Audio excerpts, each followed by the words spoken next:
You ask Tiger to solve. This deals with linear equations with one unknown. The final result is x equals -13/4. Let's solve it step by step. Swap sides.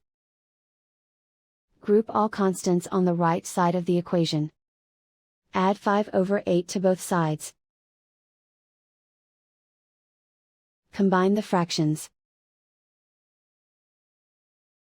Combine the numerators. Reduce the zero numerator. Simplify the arithmetic. Find the lowest common denominator. Multiply the denominators. Multiply the numerators.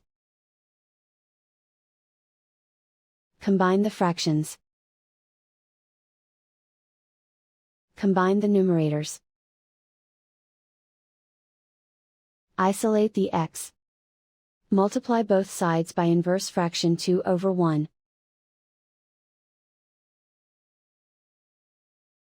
Group like terms. Multiply the coefficients.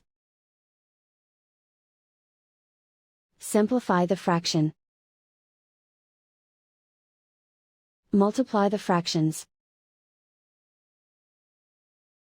Simplify the arithmetic. And so the final result is x equals -13/4.